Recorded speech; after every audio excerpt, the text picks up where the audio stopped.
पाहणार आहे. महाराष्ट्र शासनचं एक पत्र आलेलं आहे.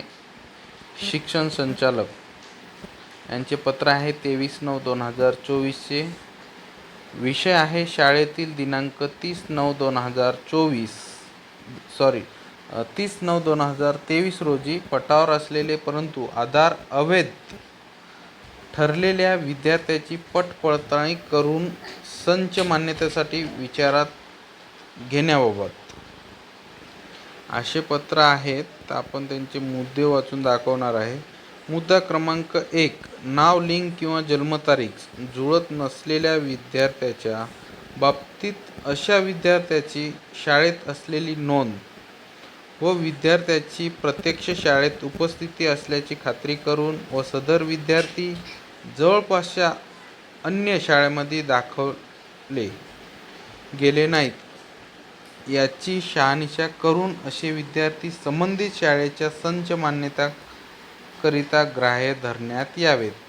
मुद्दा क्रमांक 2, ज्या विद्यार्थ्याची आधार क्रमांकासाठी नोंद केली आहे अथवा आधार कार्ड उपलब्ध नाही असे विद्यार्थी संबंधित शाळेत नियमित येत असल्याचे व सदर विद्यार्थी जवळपासच्या अन्य शाळेमध्ये दाखल केले नाहीत याची तसेच त्यांचे आधार कार्ड तयार होऊ शकले नाहीत याची शहानिशा करून असे विद्यार्थी संच मान्यतेत ग्राह्य धरण्यात यावेत.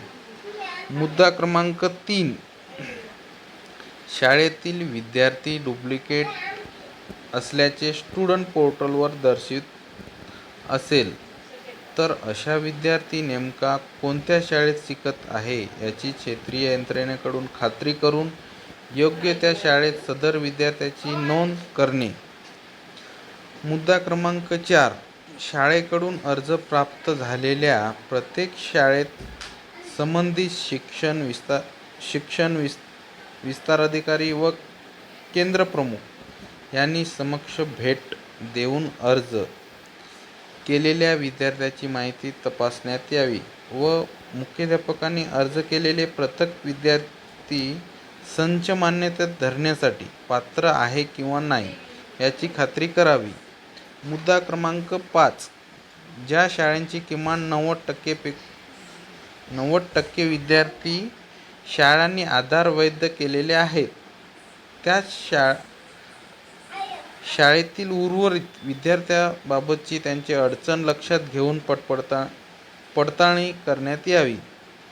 मुद्दा क्रमांक 6, आधार व्हॅलिड अनप्रोसेस आधार क्रमांक नसलेले विद्यार्थी शाळेत नियमित येत असल्याचे विविध बाबी लक्षात घेऊन खात्री पटल्यानंतर त्यास संच मान्यतेसाठी ग्राह्य धरण्यात यावे.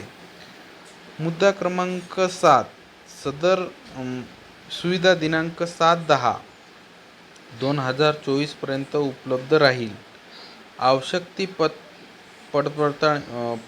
पडताळणी केल्यानंतर संबंधित शाळेच्या गटशिक्षणाधिकारी यांच्या लॉगिनवर सदर विद्यार्थी संच मान्यतेसाठी विचारात घेण्याबाबत योग्य ते सुविधा उपलब्ध करून दिली जाईल अथवा सदर अहवालाच्या आधारे